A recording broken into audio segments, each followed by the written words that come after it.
السلام علیکم۔ میری دعا ہے کہ اللہ تعالی ہم سب کو صراط مستقیم پر چلنے کی توفیق دے اور ہمارا خاتمہ ایمان پر کرے، آمین۔ آج سے ہماری گفتگو صحابہ کرام کے حوالے سے ہے۔ نبی کریم صلی اللہ علیہ وسلم کے تمام صحابہ رضی اللہ عنہم امت مسلمہ میں افضل اور برتر ہیں۔ اللہ پاک نے ان کو اپنے رسول اللہ صلی اللہ علیہ وسلم کی صحبت، نصرت اور اعانت کے لیے منتخب فرمایا۔ ویسے تو تمام صحابہ روشنی کے مینار ہیں اور ہم نے حضرت عمر فاروق کی شخصیت کا آج احاطہ کرنا ہے۔ گفتگو کو آگے بڑھانے سے پہلے کم از کم عرب کے اس سماج کا ضرور جائزہ لیں کہ آخر رب العالمین نے اس خطے کا انتخاب کیوں کیا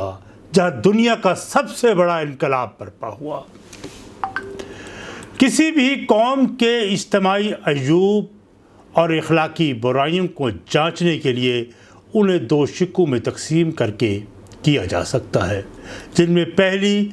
برائیوں کا تعلق غلامی اور محکومی کی وجہ سے پیدا ہوتے ہیں، اور دوسری برائیوں کا جنم نشہ قوت اور جذبہ تغلق سے پیدا ہوتی ہے۔ محکومی اور غلامی کی کوکھ سے کمینگی، بے غیرتی، طلوع مزاجی، بددیانتی، پس فطرتی، تنگ نظری، بدعہدی، غداری، منافقت، دروغ گوئی، بہانہ سازی، فریب کاری، مکاری،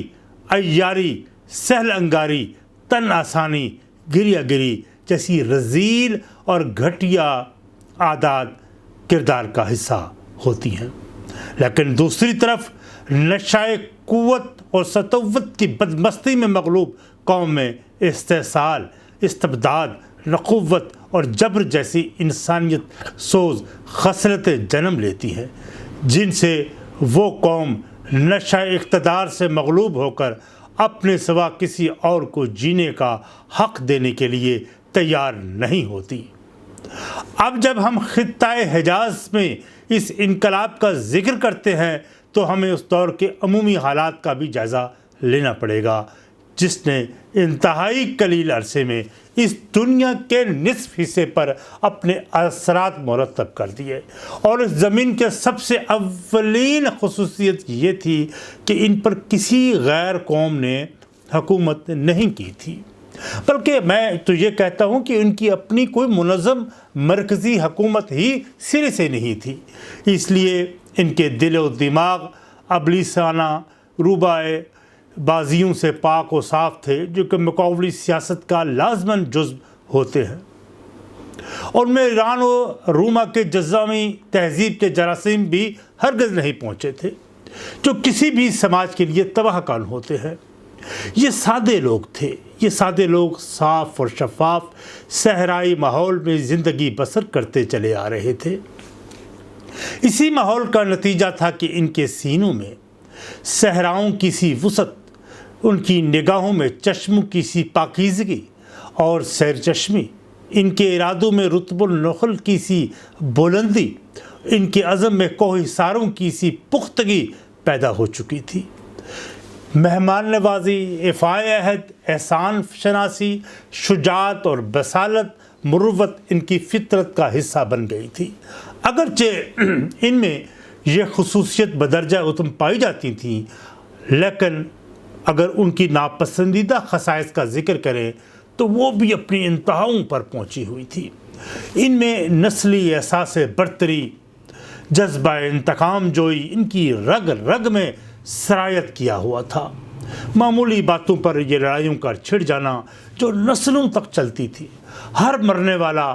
اپنی اولاد کو وصیت کر جاتا کہ جب تک تم فریق مخالف سے انتقام نہ لے لوگے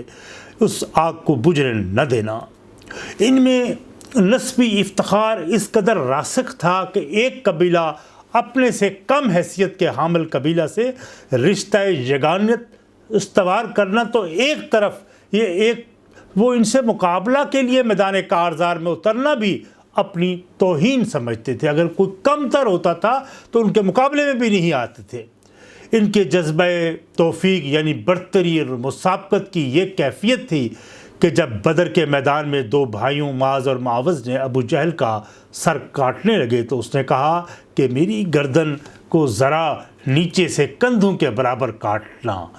جب پوچھا گیا ایسا کیوں تو اس نے کہا جب لڑائی کے بعد مقتولین کے سروں کو نیزی کی انیوں پر پرو کر جلوس نکالا جائے گا تو میرا سر باقیوں سے اونچا دور سے نظر آئے گا کہ فلاں سردار کا سر ہے۔ عرب کی قوم احساس برتری، جذبہ تغلب پر نفس میں سرکش اس قدر کہ دیوتاؤں کے سامنے اپنے غضب کا اظہار کرتے۔ اسی طرح کا ایک میں واقعہ پیش کرتا ہوں کہ عرب عمرائے القیس کے بارے میں ہے، جو اپنے باپ کے قتل کا بدلہ لینے کے لیے حسب دستور سب سے بڑا دیوتا کے پاس پہنچا تو اجازت طلبی کے لیے تیر پھینکا، لیکن وہ ہدف حاصل نہ ہوا تو وہ غصے میں آ گیا، تیروں کا ترکش زور سے بت کے سر منہ پہ مارا اور کہا اگر تیرے باپ کو کسی نے قتل کر دیا ہوتا تو میں دیکھتا کہ تو کس طرح انتقام لینے سے باز رہتا، تو اجازت نہ بھی دے تو میں انتقام لوں گا۔ تو دوستو یہ تھی وہ قوم جسے اس قسم کی امت کی قالب میں ڈھالنا رب العالمین کو مقصود تھا، جس میں عرب کا سب سے بڑا سردار حبش کے غلام زادے کو سیدنا بلال کہہ کر پکارتا ہے اور قوانین خداوندی کے سامنے اس طرح سر تسلیم خم کیا کہ ان کی تعمیل میں دل کی گہرائیوں سے وہ کر رہا تھا۔ عرب قوم کی ان صفات کے باعث قدرت نے، رب العالمین نے عالمگیر انقلاب کے لیے اس خطے کے لوگوں کا انتخاب کیا۔ اہل عرب نے اس زمانے میں دو افراد باقیوں کے مقابلے میں بلند، برتر اور سرکردہ تھے، اس لیے آن حضور صلی اللہ علیہ وسلم کی نگاہ انتخاب انہی پر آ کر رک گئی۔ انہی کے پاس اپنے رب العزت سے اپنی شدت آرزو کا اظہار فرمایا تھا اور کہا تھا یا رب العالمین، اسلام کو یا تو وہ ابو جہل، اس کا نام بھی عمر تھا، کو یا عمر بن خطاب کے ذریعے تقویت بخش، ان دونوں میں سے تجھے جو محبوب ہو اسے مشرف پہ اسلام فرما۔ یہ دونوں ایک شخصیات نہایت بے باک، سرکش، اناتاب تھی، لیکن ابو جہل کا پندار نفس اس مقام تک پہنچا ہوا تھا جہاں سے اس کا واپس آنا اپنے لیے وہ موت کا پیغام سمجھتا تھا۔ وہ دعوت حضور صلی اللہ علیہ وسلم کو کس نگاہ سے دیکھتا تھا؟ اس کا اندازہ اس بات سے لگایا جا سکتا ہے کہ جب اس سے اس بابت سوال کیا گیا تو اس نے کہا ہم میں اور عبد مناف جو حضور کا خاندان تھا میں شرف و عظمت کا جھگڑا تھا۔ انہوں نے کھانا کھلایا اور ہم نے بھی کھانا کھلایا، انہوں نے ذمہ داریاں سنبھالیں، ہم نے بھی ذمہ داریاں سنبھال لیں، انہوں نے بخششیں دیں تو ہم نے بھی بخششیں دیں، غرض ہم ایک دوسرے کے دوش بدوش چلتے رہے، لیکن ہم نے شہ و سواری میں ان پر سبقت حاصل کر لی تو انہوں نے دعویٰ کر دیا ہم میں نبی مابعوث ہوا ہے جس پر آسمان سے وحی نازل ہوتی ہے۔ اب ہم اس کا جواب کیسے دے سکتے ہیں؟ خدا کی قسم ہم ان پر کبھی ایمان نہیں لائیں گے، ہرگز اس کی اطاعت نہیں کریں گے۔ اور دوسری طرف عمر ابن خطاب جن کی فکری صلاحیتوں کی خاندانی عصبیت اور جذبہ منافست نے مفلوج نہیں کیا تھا، علم، دوستی، ذوق تحقیق کا یہ عالم جب ہجرت کے بعد مدینہ تشریف لے گئے تو وہاں یہودیوں کے ہاں تورات کا درس ہوا تو جو عبرانی زبان میں تھا اس کو سمجھنے کے لیے آپ نے پھر عبرانی زبان سیکھی اور اس حد تک مہارت حاصل کر لی کہ وہ خود تورات کا پھر انہوں نے مطالعہ بھی کیا اور اس کو سمجھا بھی، سمجھنے کے قابل ہو گئے۔ اسی فکر اور تجسس حق کا جذبہ تھا جس نے انہیں فاروق اعظم بنا کر آسمان انسانیت پر مہر طالب تاب کو طرح چمکا دیا اور اس کی ذو فشانیاں ہمیشہ کے لیے وجہ تابندگی علم بن گئیں، اور ابو جہل جہالت کی زندگی جیا اور جہالت کی موت ہی مر گیا۔ یاد رہے اہل عرب عموماً عدنان کی اولاد میں سے ہے اور عدنان کا سلسلہ حضرت اسماعیل تک پہنچتا ہے۔ عدنان کے پھر نیچے 11ویں پشت پر یعنی نسل میں فہر بن مالک ایک ذی وقار شخصیت گزری، انہی کی اولاد ہے جو قریش کے لقب سے مشہور ہوئی۔ قریش کے بعد 10 جداگانہ قبیلے وجود میں آئے، ان میں ایک قبیلہ ہاشم بھی تھا، جن کے عظیم ترین ہستی حضور صلی اللہ علیہ وسلم تھے، اور ایک قبیلہ عدی تھا جس کی اولاد میں حضرت عمر فاروق تھے، اور اس طرح حضرت عمر کا سلسلہ نسب حضور سے 8ویں پشت پر جا کر ملتا ہے۔ تاریخ میں خصوصاً کچھ غلطیاں بھی ہیں، اس لیے حضرت عمر کی سن پیدائش کے متعلق مختلف روایات درج کی گئی ہیں۔ اس لیے کچھ تو کہتے ہیں کہ آپ کی پیدائش نبی اکرم صلی اللہ علیہ وسلم کی بعثت سے 30 سال پہلے ہوئی تھی، کچھ ان کی پیدائش بعثت نبوت سے 6 سال پہلے کا واقعہ درج کرتے ہیں۔ اگرچہ حضرت عمر فاروق کے والد بہت سخت گیر تھے، اس حوالے سے اپنی خلافت کے زمانے میں ایک بار وہ مکہ سے باہر ایک وادی سے گزرے جہاں وہ کبھی اونٹ چرایا کرتے تھے، تو وہ آپ دیدہ ہو گئے ایک واقعہ کو یاد کر کے، اور فرمایا اللہ اکبر، ایک وہ زمانہ تھا کہ جب میں نمندہ کا کرتا پہنے اس وادی میں اونٹ چرایا کرتا تھا، تھک کر بیٹھ جاتا تو باپ کے ہاتھ مار کھاتا، اور آج کا یہ دن ہے کہ اللہ کے سوا میرے اوپر کوئی حاکم نہیں۔ اس انداز جہد سے زندگی کو سمجھنے کی صلاحیت کی وجہ سے آپ فاروق کہلوائے۔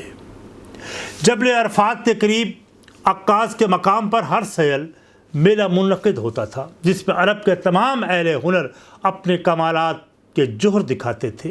اس زمانے میں کشتی لڑنا بڑا فن سمجھا جاتا تھا۔ عمر ابن خطاب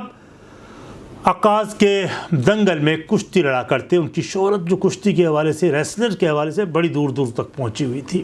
ان کے علاوہ ان کو مزاحیہ شاعری کا بھی پر کمال درجہ عبور حاصل تھا، اور وہ اسی میلے میں محفل شعر و سخن میں ایسے شعر سناتے کہ رونق کاشانہ ہو جاتی۔ عرب میں بعثت نبوت کے وقت فقط 17 لوگ، صرف 17 لوگ ہی لکھنا پڑھنا جانتے تھے، اور ان میں ایک عمر بھی تھے۔ تجارت کی غرض سے اکثر دور دراز علاقوں میں، جن میں عراق، شام اور یمن تھا، وہاں جایا کرتے تھے۔ وہاں کاروبار نپٹا کر وہاں کے ایان سلطنت اور باب حکمت و دانش سے ملتے، اس طرح اپنے علم و ہنر میں اضافہ کرتے۔ ان کی زندگی خوشحال تھی، معاشی حوالوں سے وہ خوشحال تھے، بلکہ کچھ روایات کے مطابق قریش کے مقبول لوگوں میں ان کا شمار ہوتا تھا۔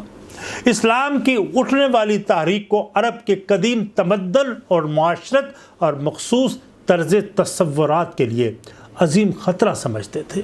اس لیے اس کی مخالفت پیش میں تھے۔ اس میں حضرت عمر کے بارے میں روایت ہے کہ وہ سخت گیر، تندخو،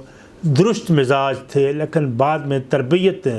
نبوی نے ان کے قلب کی ماہیت کو بدل دیا۔ جب قریش مکہ کے مسلمانوں پر سختیوں میں شدت آئی تو مسلمان ان سختیوں سے زچ ہو کر حبشہ کی طرف ہجرت کرنے کا فیصلہ کیا، تو ایک خاتون صحابیاں تھیں، وہ ام عبداللہ بن خطمہ، وہ ان کے پاس حضرت عمر فاروق آئے اور کہنے لگے، اے ام عبداللہ، کیا تم واقعی حبشہ جا رہی ہو؟ تو انہوں نے جواب دیا، ہاں قسم با خدا، ہمیں کہیں اور چلے جائیں گے، اللہ کی زمین بہت وسیع ہے۔ اس پر حضرت عمر نے عجیب حسرت بھری نظر سے دیکھا اور کہا، اچھا اللہ تمہارا ساتھ دے۔ ام عبداللہ کہتی ہے، میں نے عمر کو ساری زندگی اس قدر رقیق القلب نہیں دیکھا تھا، اور جب عامر بن ربی گھر تشریف لائے تو ام عبداللہ کہنے لگی کہ مجھے توقع ہے کہ عمر اسلام لے آئیں گے۔ ام عبداللہ کا یہ قیاس پھر درست بھی ثابت ہوا کہ عمر کی رقت قلب انہیں کشاں اس آستانہ پر لے گئی جہاں عرق انفعال کا پر قطرہ موتیوں سے تولا جاتا گوشہ اسلام میں داخل ہو گئے۔ حالانکہ حضرت عمر بالکل اسی طرح عمرائے قریش کی طرح اس جدید تحریک کے مخالفت کر رہے تھے، اور اس مخالفت کی وجہ ایسا نظام زندگی کا تعارف تھا جس سے ان کے قدیمی معتقدات اور نظام معاشرے کی جڑ بنیاد سے اکھیڑ کر دینا شامل تھا۔ یہی وہ انقلاب آفرین پیغام تھا جس کا نقشہ اقبال نے جاوید نامہ میں کھینچا، جب ابو جہل غلاف کعبہ کو تھامے اپنے معبود لات و منات و حبل کو نہایت عجز و الہا سے پکار کر نوحہ کنا تھا، اور اس میں وہ لکھتے ہیں کہ سینہ ما از محمد داغ از دم و کعبہ و راکل شد چراغ از ہلاک و کیسر و کسرا سرود۔ اس کے بعد ابو جہل کہتا ہے یہ دین جس کے قسم کا انقلاب لانا چاہتا ہے یہ ہمارے لیے تباہ کن ہے۔